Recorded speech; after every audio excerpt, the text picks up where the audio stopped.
Hi, I'm Juliusz. And I'm Radin. We are philosophers working on the project Space and Time after quantum gravity. And we are here to discuss relation between physics and philosophy.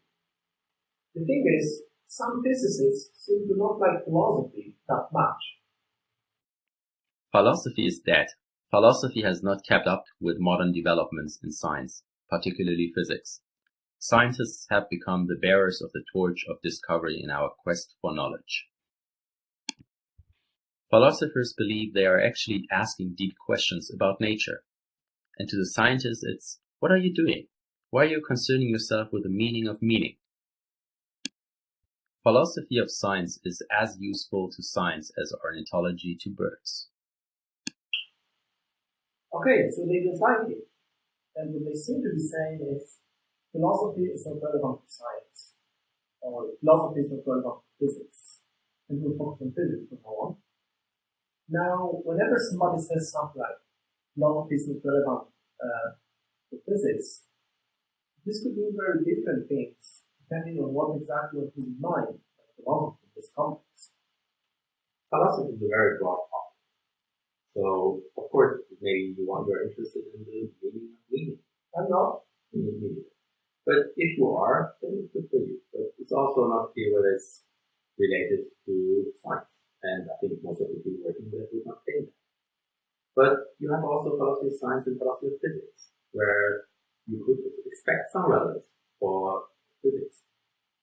So in philosophy of science, you discuss topics like how to demarcate between science and pseudoscience. What are laws of nature? What is the right scientific methodology? On the other hand, you have philosophy of physics, where the subject matter are the scientific theories themselves, where you ask questions like, how should I interpret quantum mechanics? How can I explain the direction of time? Or what is the ontology of space? With these things out in the open, we can have a more detailed look at some of the complaints that physicists express against philosophy.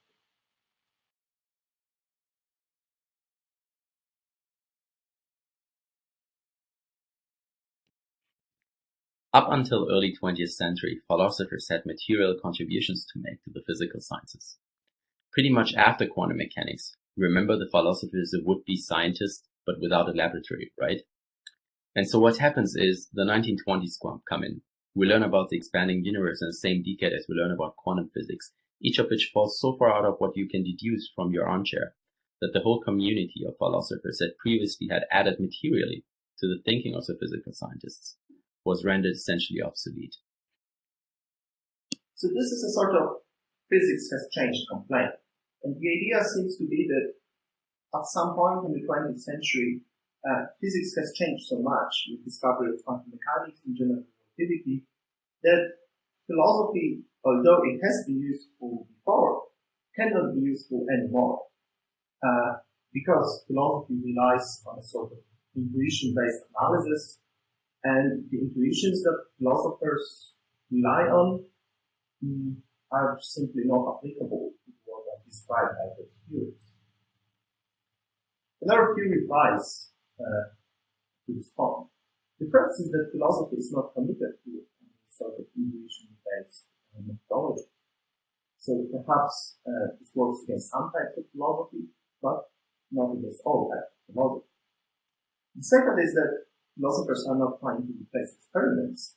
We're perfectly happy with the results of well-performed scientific experiments because they tell us a lot of things about the world. But the fact that we agree that experiments tell us a lot of interesting things about the world doesn't mean that all other methods of inquiry should be dismissed. And finally, plenty of theoretical explorations in fundamental physics are done mathematically and are also at the conceptual level. And to those areas, philosophical analysis can be perfectly well applied.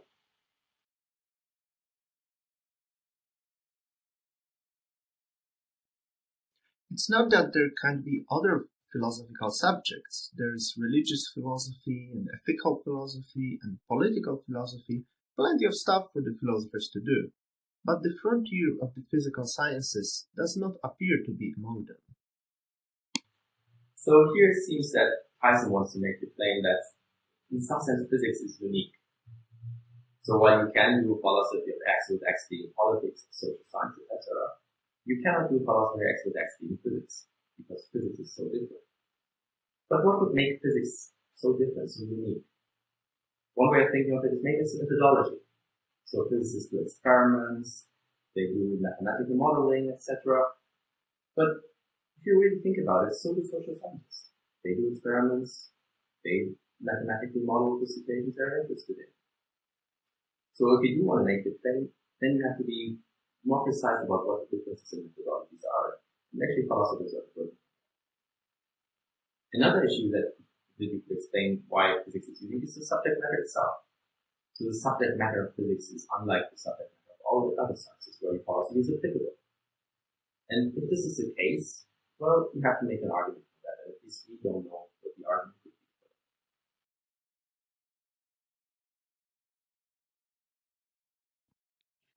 We can't define anything precisely.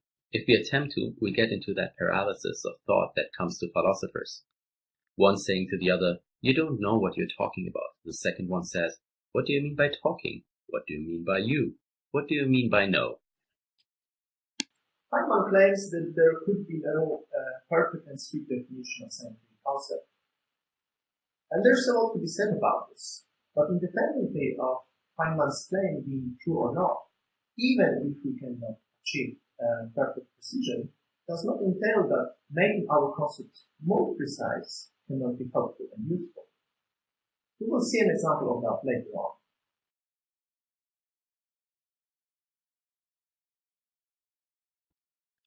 Even where philosophical doctrines have in the past been useful to scientists, they have generally lingered on too long, becoming of more harm than ever they were of use. Despite its value to Einstein and Heisenberg, positivism has done as much harm as good. So you have now seen two quotes by Weinberg, which give you the gist of his arguments against philosophy.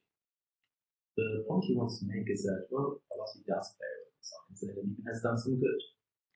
You cannot deny that if you know a little bit of history of science. So one example where it has done some good is the logical positivist influence of Einstein and Heisenberg in the development of their respective theories. However, once he grants philosophy some role, he argues that it has actually done more harm than good, and he discusses some examples to point to that. So there are many things to say about his argument. First, note it's an argument based on the history of physics. If he argues that it has done more harm than good, he's explicitly referring to the history, and it is far from obvious how to quantify and compare the good instances from the harmful instances. But let us grant him his argument. Let us assume philosophy has done more harm than good. This nevertheless still accepts that philosophy does play a role in theory development. As Weinberg himself put it, he says physicists do of course carry around with them a working philosophy. So his point then is that it is better not to rely on a specific epistemology when doing science. It harms science to follow a specific metaphysics or epistemological position. While I actually have some sympathy for this position, this does not argue against philosophy per se.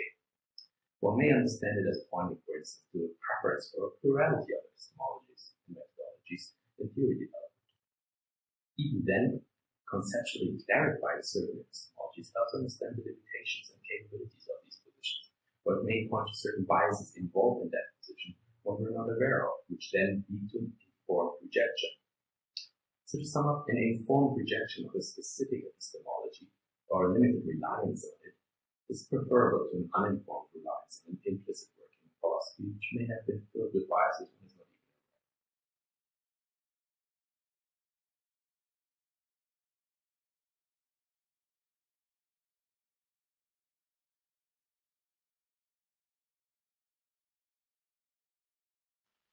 We will now discuss few types of situations in which philosophy is useful.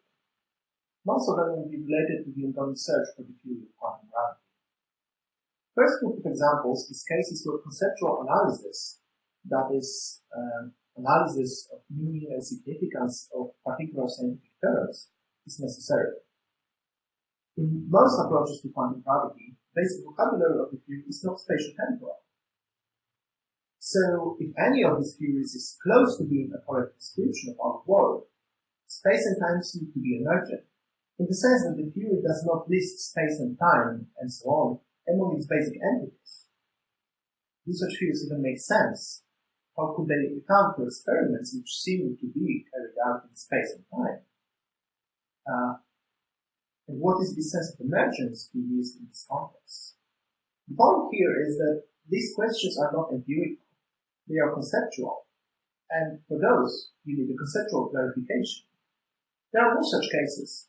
For example, the concept of naturalness in high-energy physics, or the concept of unification.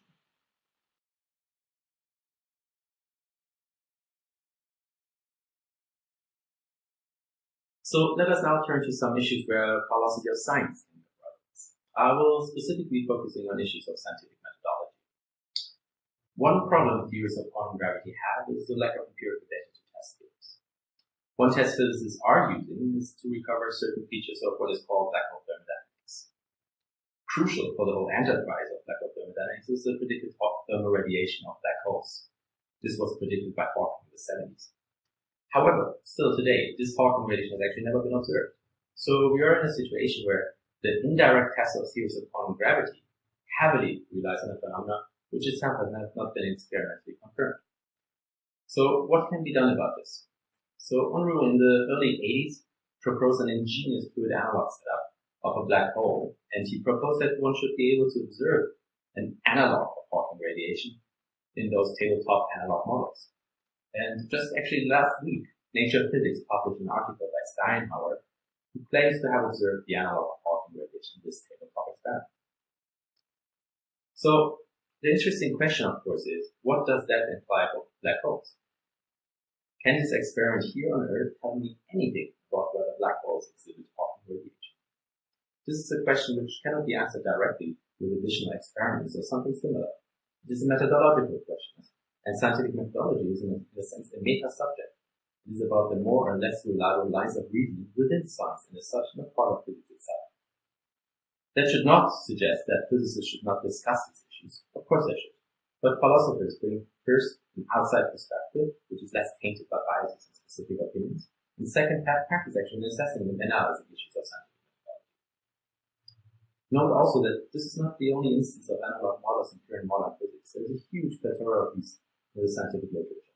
Just recently, scientists proposed that certain classical silicon droplet models, which are analog models of certain quantum mechanical setups, support specific interpretations of quantum mechanics. Other scientists, on the other hand, seem to consider them merely as a teaching guide for undergraduate students. So there seems not to be an agreement about what these analog experiments entail. I think philosophers, together with physicists, may be able to constructively develop an answer regarding the implications one should draw from these experiments.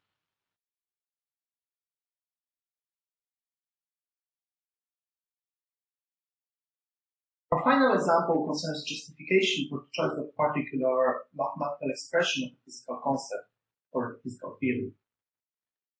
There is plenty of situations when one's views on a physical theory depend on such a choice. For example, perturbation versus algebraic quantum field theory, or classical versus quantum probability spaces. Another one are space-time singularities. Many solutions of general relativity are singular, in the sense that in some situations the structure of space-time itself is not well defined, and this happens under rather general conditions. But there is more than one notion of singularity available. Maybe some trajectories in space-time are incomplete, or maybe space-time curvature becomes infinite, or maybe something else entirely.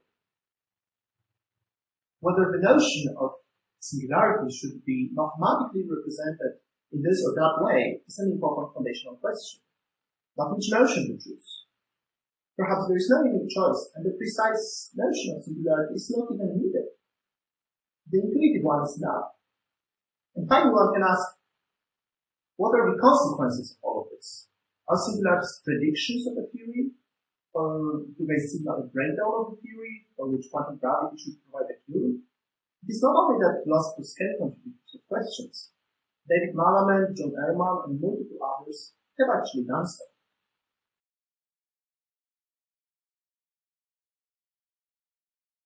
So we hope you enjoyed this video and thanks for listening.